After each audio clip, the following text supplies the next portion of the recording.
Sabarkantha police અને national highway authority India દ્વારા અકસ્માતો ઘટાડવા અનોખી પહેલ કરવામાં આવી। પ્રાંતિજના રસુલપુર અકસ્માત ઝોનમાં ગંભીર અકસ્માતમાં ક્ષતિગ્રસ્ત થયેલું વાહન પ્રદર્શિત કરાયું, જેથી વાહન ચાલકોમાં માર્ગ સુરક્ષા અંગે જાગૃતિ આવે અને ઓવર સ્પીડ પર નિયંત્રણ આવે। પોલીસ દ્વારા સીટ બેલ્ટ ઉપયોગ, ડ્રાઇવિંગ સમયે મોબાઈલથી દૂર રહેવા અને ટ્રાફિક નિયમોનું પાલન કરવા અપીલ કરાઈ। ઓરિજિનલ અકસ્માતગ્રસ્ત વ્હીકલને સ્ટેન્ડ પર મૂકવામાં આવેલ છે। આ વ્હીકલ મૂકવાનું મુખ્ય રીઝન એ છે કે ચિલોડાથી લઈ અને શામળાજી સુધી નેશનલ હાઈવે નંબર 48 ઉપર અવારનવાર વધુ સ્પીડના કારણે ઘણા બધા અકસ્માતો થતા હોય છે। એક્સિડન્ટ વ્હીકલ છે, જેના એક્સિડન્ટના કારણે 3 વ્યક્તિઓના મોત થયેલા હતા। આ વ્હીકલ મૂકવાનું મુખ્ય રીઝન એ છે કે વાહન ચાલકને સાયકોલોજીકલ ઇફેક્ટ થાય અને પોતાની એક સેકન્ડ માટે આઈ ઓપનર થાય છે। તો તમામ જનતાને સાબરકાંઠા પોલીસ વતી, ટ્રાફિક પોલીસ વતી નમ્ર વિનંતી છે કે તમે ટ્રાફિકના નિયમોનું પાલન કરો, વ્હીકલને સ્પીડ લિમિટમાં ચલાવો। સમાચારમાં આગળ વધીએ તો જાણીતા લેખિકા અને મોટિવેશનલ સ્પીકર કાજલ ઓઝા વૈદ્ય સાથે પર્સ સ્નેચિંગની ઘટના બની, જે બાબતે તેમણે ફરિયાદ કરતા પોલીસે ગણતરીના કલાકોમાં 2 આરોપી ફૈઝાન સૈયદ અને તનવીર શેખની ધરપકડ કરી। 5 ઓગસ્ટે મણિનગર રેલવે સ્ટેશનથી રિક્ષામાં ઘરે જતા સમયે ભુલાભાઈ 4 રસ્તા નજીક બાઇક સવાર 2 શખ્સોએ તેમનું પર્સ ઝૂંટવી ફરાર થઈ ગયા હતા। કાગડાપીઠ પોલીસે ગુનો નોંધ્યા બાદ એલસીબીએ 150થી વધુ સીસીટીવી ફૂટેજ અને બાતમીના આધારે કાંકરિયા રેલવે યાર્ડ પાસેથી બંનેને ઝડપી પાડ્યા। પોલીસે ચોરીનો તમામ મુદ્દામાલ કબજે કર્યો। પૂછપરછમાં બંને આરોપીઓ મિત્રનું બર્ગમેન બાઇક લઈને સ્નેચિંગ કરવા નીકળતા હોવાનું સામે આવ્યું। બંને સામે અગાઉ પણ વિવિધ પોલીસ સ્ટેશનમાં ગુના નોંધાયેલા છે। જે રેલવે સ્ટેશન મણિનગરથી પોતાના ઘર તરફ રિક્ષામાં બેસીને જઈ રહ્યા હતા, ત્યારે એક ડબલ સવારી સ્કૂટર ચાલકે રિક્ષાની અંદર હાથ નાખી અને તેમનું પર્સ છે એ સ્નેચ કરેલું હતું। ત્યારબાદ છે એ મહિલા કાગડાપીઠ પોલીસ સ્ટેશનનો સંપર્ક કરતા સત્વરે છે એ 2 અજાણ્યા ઈસમો વિરુદ્ધ તેની ફરિયાદ દાખલ કરવામાં આવી હતી। આ બાબતે છે એ આશરે 150 જેટલા સીસીટીવી કેમેરા, અગાઉની એમઓ ધરાવતા આરોપીઓની તપાસ અને ટેકનિકલ અને હ્યુમન રિસોર્સના આધારે 2 આરોપીની ઝોન એલસીબી 6ના પીએસઆઈ બ્રહ્મભટ્ટને માહિતી મળતા તેમની ટીમ દ્વારા 2 આરોપીઓને છે એ એરેસ્ટ કરવામાં આવેલા છે।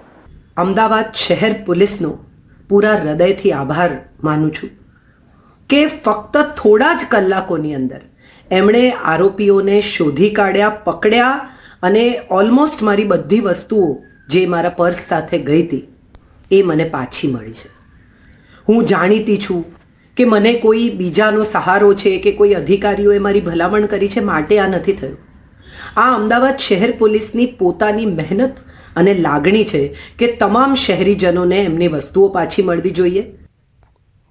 સમાચાર અમદાવાદમાંથી। જોધપુરમાં પીજીમાં દુષ્કર્મની ઘટના। સિક્યોરિટી ગાર્ડે યુવતી સાથે દુષ્કર્મ આચર્યાનો આરોપ લાગ્યો છે। એકલતાનો લાભ લઈ દુષ્કર્મ કર્યો હોવાનો આરોપ છે। ગણતરીની કલાકોમાં આરોપી ઝડપાઈ ગયો। આનંદનગર દુષ્કર્મના આરોપી સિક્યોરિટી ગાર્ડ ધરમસિંહને પોલીસે ઝડપી પાડ્યો છે। આપણે જણાવી દઈએ, સ્થાનિક પોલીસ, એલસીબી તેમજ ક્રાઇમ બ્રાન્ચની 10થી વધુ ટીમોએ બાતમીના આધારે ઝડપી પાડ્યો હોવાની ઘટના બની છે।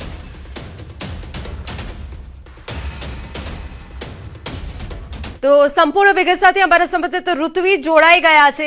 ઋત્વી, ચકચારી આ દુષ્કર્મની ઘટના બની છે, પરંતુ પોલીસે ગણતરીના કલાકોમાં નરાધમને ઝડપી પાડ્યો છે। આખી ઘટના શું બની, શું અપડેટ છે આપની પાસે?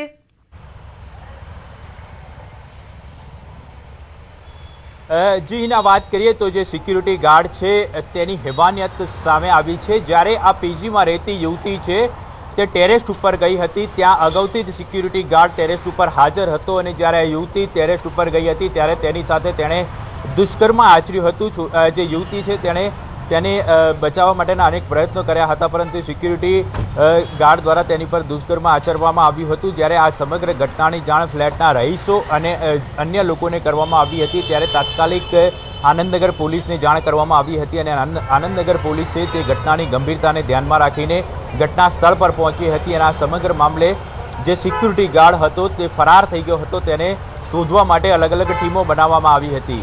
ઘટનાની ગંભીરતાને ધ્યાનમાં રાખીને ઉચ્ચ પોલીસ અધિકારીઓ દ્વારા કુલ 10 જેટલી ટીમો બનાવવામાં આવી હતી, જેમાં આનંદનગર પોલીસની ડિસ્ટાફની ટીમ, ઝોન 7 એલસીબીની ટીમ અને અમદાવાદ ક્રાઇમ બ્રાન્ચની ટીમ એવી રીતે કુલ 10 ટીમો બનાવવામાં આવી હતી અને 10 ટીમો દ્વારા સઘન તપાસ બાદ આખરે જે આરોપી સિક્યુરિટી ગાર્ડ છે તેની ધરપકડ કરી લેવામાં આવી છે. હાલ આનંદનગર પોલીસ દ્વારા તેની પૂછપરછ કરવામાં આવી રહી છે અને આ સમગ્ર મામલે દુષ્કર્મની ફરિયાદ નોંધીને વધુ કાર્યવાહી પણ શરૂ કરવામાં આવી છે. પરંતુ ખૂબ જ એક ગંભીર બાબત કહી શકાય કે એકલતાનો લાભ લઈને આ સિક્યુરિટી ગાર્ડે પોતાની જે હેવાનિયત છે તે છતી કરી છે અને તેના આધારે હાલમાં પોલીસ દ્વારા આરોપીની પૂછપરછ કરવામાં આવી રહી છે. તો બીજી તરફ વધુ કાર્યવાહી પણ શરૂ કરી દેવામાં આવી છે. બિલકુલ ઋત્વિજ, આખરે નરાધમ તો ઝડપાઈ ગયો છે, પરંતુ પીજીમાં રહેનારી યુવતીઓની સુરક્ષાનો અહીંયા સૌથી મોટો મુદ્દો ઉભો થયો છે. હવે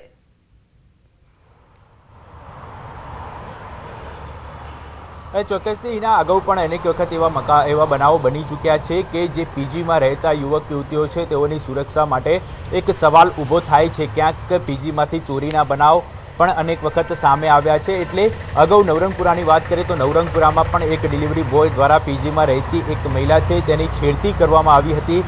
જે તે સમયે પણ આ જે મુદ્દો છે તે ચોંકાવનારો મુદ્દો સામે આવ્યો હતો અને જે તે સમયે પણ પીજીમાં રહેતા યુવક યુવતીઓની સુરક્ષા માટે પણ અનેક સવાલો ઊભા થયા હતા. ત્યારે આ એક બીજી ઘટના સામે આવી છે જે એક ખૂબ જ ગંભીર બાબત કહી શકાય કે જે પીજીમાં રહેતા યુવક યુવતીઓ છે કે જે પોતાનું ભવિષ્ય બનાવવા માટે અથવા તો અભ્યાસ અર્થે કે નોકરી અર્થે અહીંયા આવતા હોય છે જે તે શહેર છોડીને જે તે રાજ્ય છોડીને, એટલે તેમના માટે આ એક ખૂબ જ તેમની સુરક્ષા માટે એક ગંભીર સવાલ ઊભો થઈ રહ્યો છે. કારણ કે જે સિક્યુરિટી ગાર્ડ છે તેની હેવાનિયત સામે આવી છે અને તેણે આ યુવતી સાથે દુષ્કર્મ આચર્યું છે. આખી જે ઘટના કઈ રીતે સામે આવી હતી, કારણ કે જે પ્રાથમિક હકીકત સામે મળી રહી છે કે જ્યારે યુવતી ટેરેસ ઉપર ગઈ હતી ત્યારે આ સિક્યુરિટી ગાર્ડ ટેરેસ ઉપર આવ્યો હતો જ અને ત્યારબાદ તેણે આ દુષ્કર્મ આચર્યું છે. એટલે આખી ઘટનાને કઈ રીતે તેણે અંજામ આપ્યો હતો તે એક તપાસનો વિષય છે અને તેને લઈને હાલમાં પોલીસ તેની પૂછપરછ હાથ ધરી છે. બિલકુલ, આભાર તમામ વિગતો બદલ.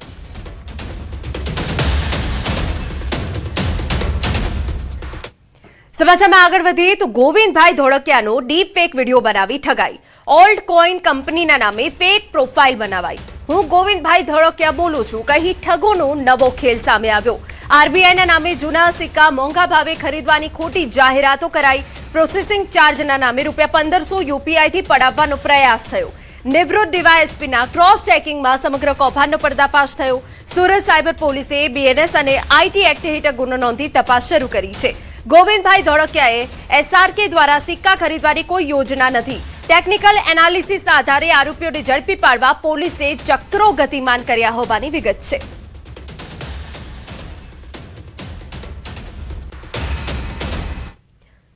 સમાચારમાં વાત સુરતથી કરીએ તો પાંડેસરામાં 26 વર્ષીય શ્રમિક અર્જુનના મોત મામલે નવો વળાંક.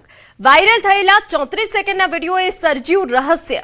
પરિવારનો દાવો છે કે વિડીયોમાં દંડા વડે માર ખાઈ રહેલો યુવક અર્જુન જ છે અને તેને માર મારી બાદમાં બાલ્કની પરથી પડી જવાનો બનાવ બતાવવામાં આવ્યો હોઈ શકે. અર્જુનને 18 જૂને બાલ્કની પરથી પડી ઈજા થઈ હોવાનું પરિવારે જણાવ્યું હતું અને 19 જૂને વતન લઈ જતી વખતે તેનું મોત થયું. 26 જૂને વિડીયો સામે આવ્યા બાદ પરિવાર 5 જુલાઈથી પોલીસ સમક્ષ રજૂઆત કરી રહ્યો છે અને ફોરેન્સિક તપાસની માંગ કરી રહ્યો છે. જોકે પાંડેસરા પોલીસે પ્રાથમિક તપાસમાં વિડીયોનું લોકેશન પાંડેસરા કે સુરત પોલીસ હદનું ન હોવાનું જણાવ્યું છે. હાલ વિડીયોમાં દેખાતો યુવક અર્જુન જ છે કે નહીં અને વિડીયો તથા તેના મોત વચ્ચે કોઈ કડી છે કે નહીં તેની તપાસ ચાલી રહી છે. तो इनका कोई मतलब नहीं होगा आपको केस करने से, मैं उसको बुला दे रहा हूँ तो 4-5 लाख रुपए ले लो, केस को रफा दफा करो, ऐसा हमको बोला. उसकी मेरे पास रिकॉर्डिंग भी है और उसके बाद हम लोग बहुत भटक रहे हैं.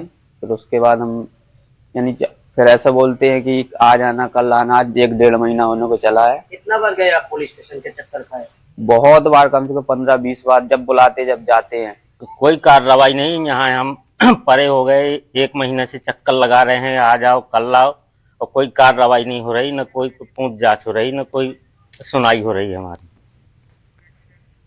સમાચારમાં આગળ વધીએ તો સબકી આંખો કા તારા સાપુતારા. ગુજરાતનો એકમાત્ર ગિરિમથક સાપુતારા હાલ રંગારંગ મોન્સૂન ફેસ્ટિવલ 2026 રંગે રંગાયું. નાયબ મુખ્યમંત્રી હર્ષ સંઘવીના હસ્તે ફેસ્ટિવલનો ભવ્ય પ્રારંભ થયો. વરસાદી માહોલ વચ્ચે ડાંગનું પરંપરાગત આદિવાસી નૃત્ય, ગુજરાતનો ગરબો, પંજાબી ભાંગડા અને રાજસ્થાની લોક નૃત્યની ધમાકેદાર રજૂઆતે પ્રવાસીઓને મંત્રમુગ્ધ કરી દીધા. ભગવાનના મહોરા સાથેની અનોખી સાંસ્કૃતિક રજૂઆત અને વ્હાઇટ ફેદરથી મુખ્ય કાર્યક્રમ સ્થળ સુધીની ભવ્ય પરેડ પણ આકર્ષણનું કેન્દ્ર બની.